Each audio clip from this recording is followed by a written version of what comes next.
Rosa Corey, and I'm from the United States, California. And my topic, what I speak about, is one of the most vitally important issues of our age, and that is United Nations Agenda 21, Sustainable Development. It is the inventory and control plan. Inventory and control of all land, all water, all minerals, all plants, all animals, all construction, all means of production, all food, all energy, all information, and all human beings in the world. And this is a plan that was agreed to by 179 nations back in 1992. It's a United Nations plan. It's called the Agenda for the 21st Century. And so many of us around the world think that, sustainable development, it just sounds so great. Isn't it about recycling and creative reuse and creating energy and food resources for everyone? And the answer is no, it really is not.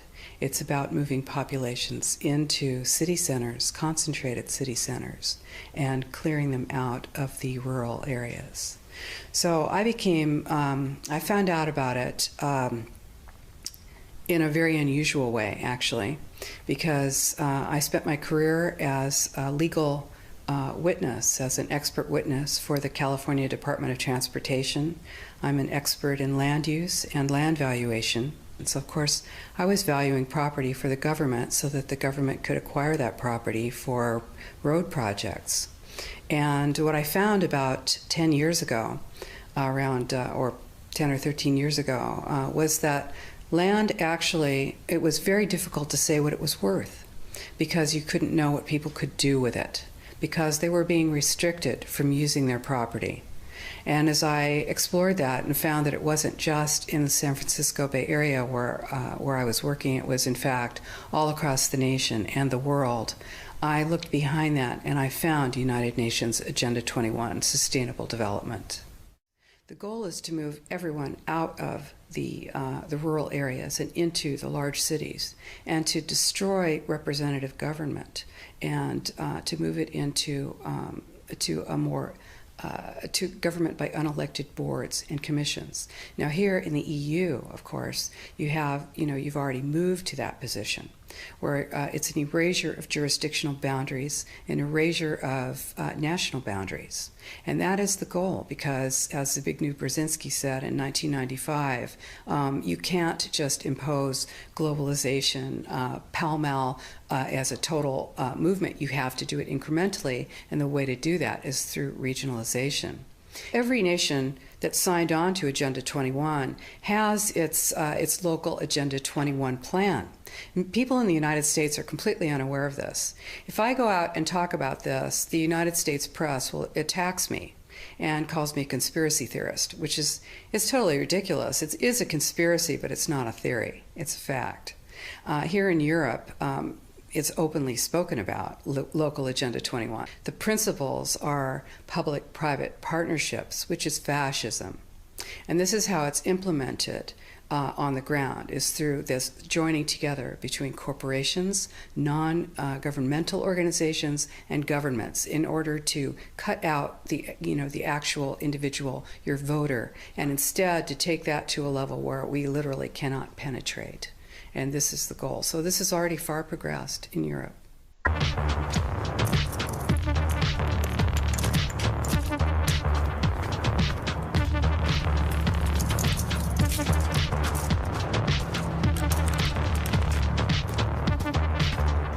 Hey, tu sais que c'est ma bagnole qui est en train de défoncer là? Désolé, je me suis évadé de Drancy. J'ai piqué ce fourgon de merde qui avait plus de frein et je suis venu réfugié ici. T'es réfugié. On t'a mal aiguillé, mon gars. Ici, c'est pas Monaco, c'est Bagdad.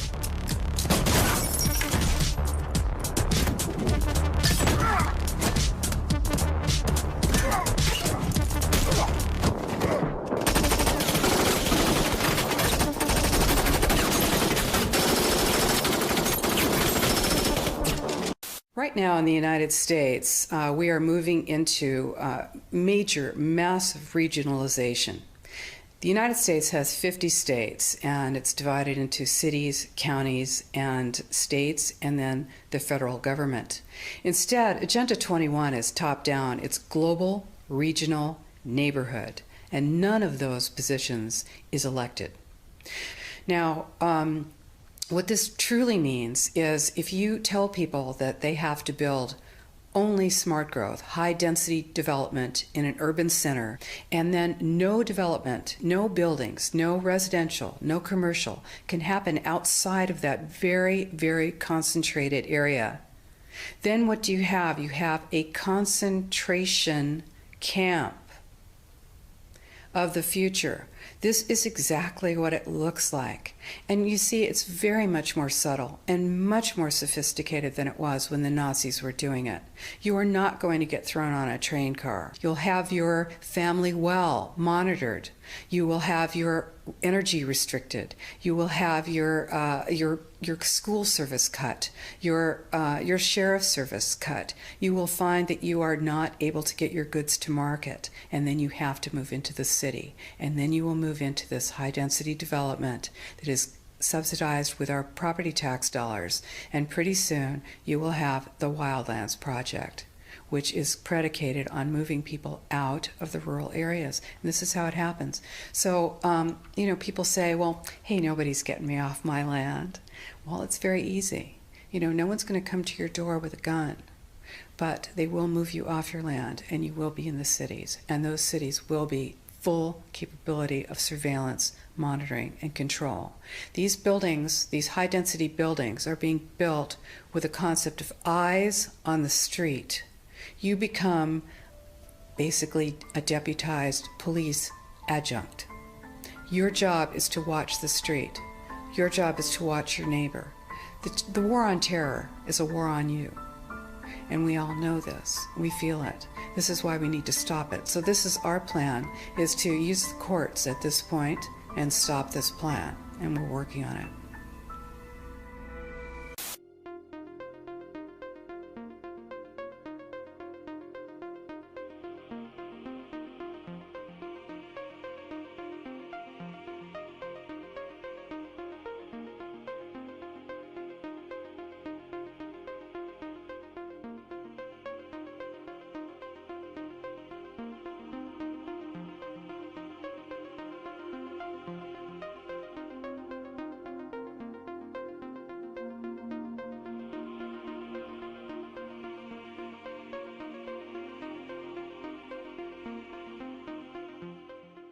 Smart meter is part of a much bigger picture and a much bigger design.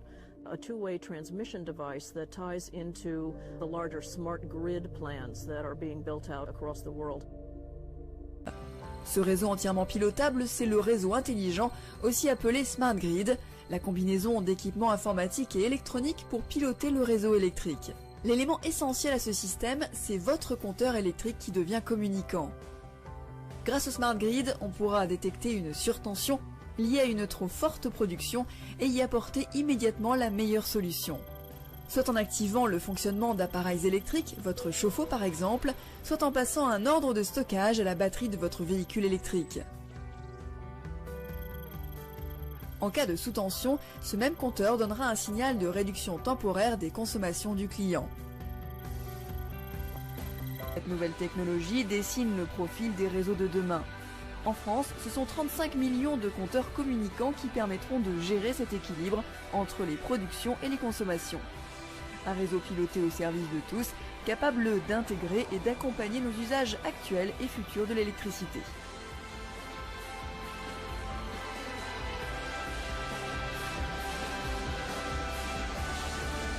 The definition of a smart grid is a wireless system that will fundamentally turn every single appliance in your home into the equivalent of a transmitting cell phone. That's every Every computer, every television, every furnace, every air conditioner, every coffee machine, every printer, every single appliance that you have in your house will eventually, in a smart grid, have an antenna that's embedded into it that will transmit your usage data to a smart meter on the outside of your home that will then transmit your usage data to another tower receiving that usage signal that will then go to the utility company for supposedly billing purposes.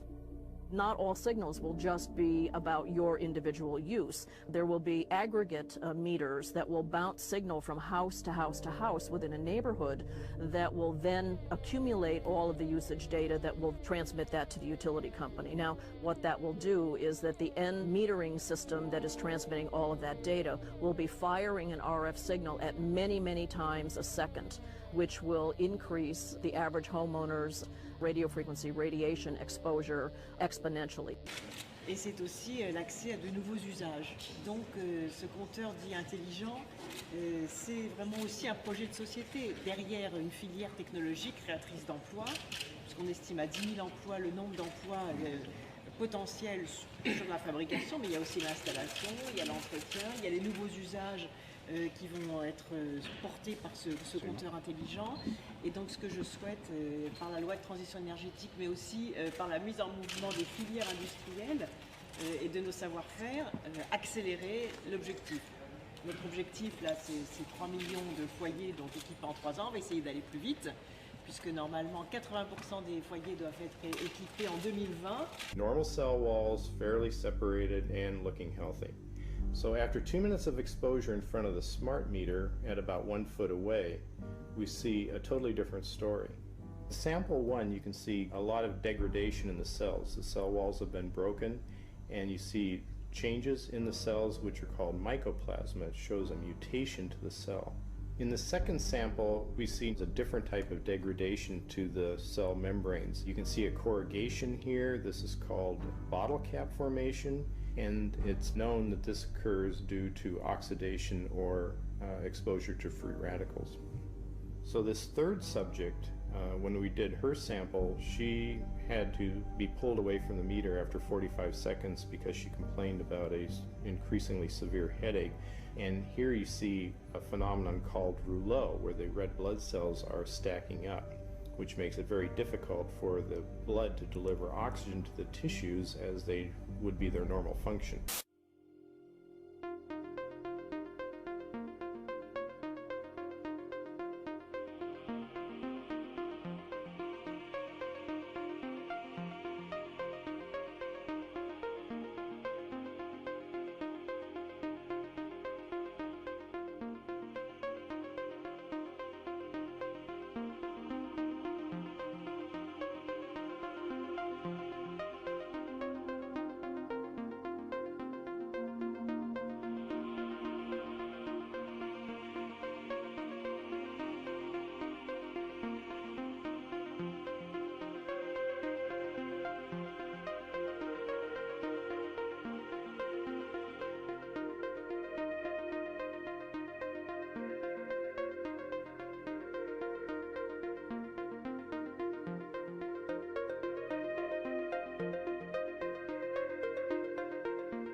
I'm Melissa Melton reporting for Infowars.com. As Agenda 21, the United Nations plan to take control of the world from the local level up, grows across America under the guise of the Green Movement, our national sovereignty, our personal freedom, and our very way of life is under attack. What is Agenda 21 for new listeners? Why is it important? And what are the new big developments? I mean, is it safe to say the battle is joined right now, Rosa? For people who don't know what Agenda 21 is, it's not what is Agenda 21, it's almost what isn't. It is the blueprint, it is the action plan to inventory and control all land, all water, all plants, all minerals, all construction, all animals, all means of production, all energy, all information, and all human beings in the world. It is a completely comprehensive plan. It's global, and it's implemented locally. Agenda 21 highlights include the destruction of the family unit in the name of sustainable development, with people being forced to live in tight, compact cities and high-rise stack-em-and-pack-em apartments no bigger than this 16 by 16-foot space. This map, entitled Simulated Reserve and Corridor System to Protect Biodiversity, illustrates how the UN's Agenda 21 plan would work in the United States. Under this takeover, all personal property rights would cease to exist. The red zones, which make up the map's majority, will be mandated for little to no human use. The yellow zones are buffer zones for highly regulated use. Only in the scant green areas is any normal human use allowed. The tiny black dots are the dense megacities, where transportation will be tightly controlled, freedom will be restricted, and people will be packed in like sardines, living in tiny 275 square foot units amounting to little more than jail cells, all in the name of saving the earth. Les buts globaux de l'ONU sous la loupe. Le 25 septembre 2015, les Nations Unies ont publié sous le nom de Agenda 2030 les 17 objectifs qu'ils veulent atteindre au cours des 15 prochaines années.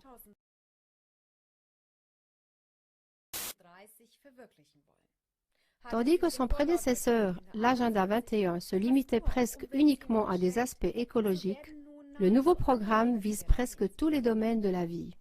Même si l'Agenda 2030 donne l'impression positive qu'il s'agit de prospérité, de paix et de justice sur une planète saine, en y regardant de plus près, on s'aperçoit cependant que tout n'est qu'un nouvel ordre mondial pour réduire tous les peuples en esclavage. Et voici en grande ligne les outils prévus. La centralisation des banques, l'abolition de l'argent liquide pour s'assurer un contrôle total de toutes les relations d'affaires, l'approvisionnement en nourriture régulé globalement par une minorité, surtout avec quelques grands groupes qui emploient principalement le génie génétique, l'interdiction de toute tentative d'autarcie, la suppression des contrôles nationaux sur les infrastructures et les ressources, en particulier les terres et l'eau, à force de privatisation dictée par le FMI, comme on le voit déjà actuellement en Grèce. La dissolution de la souveraineté nationale à l'échelle mondiale, l'imposition rigoureuse d'un monopole global de l'information, la surveillance généralisée, mind control, au moyen de la radiotechnologie mobile, des prétendues zones de libre-échange, TTIP et CETA, pour achever d'amener complètement l'Europe sous le diktat de l'oligarchie des banques américaines. Des taxes forcées sous n'importe quel prétexte, par exemple dans le domaine de l'environnement, des réfugiés, etc. Des guerres d'agression et de destruction initiées par les États-Unis et l'OTAN, sous couvert de missions de maintien de la paix et de la démocratie, le tout dans l'optique de déstabiliser l'Europe en l'inondant avec des réfugiés pour en fin de compte pouvoir la réduire en esclavage. La citation de l'écrivain et journaliste allemand Ludwig Börne résume bien cela. Si les gouvernements sont malades, alors les peuples doivent garder le lit. You gon' stop him. My money long, thicker than a waffle. Y'all know how we do it. Everything colossal. 30 carat diamond pinky ring look like a marble. I don't mean to startle. Making big argue. Put it in your mouth.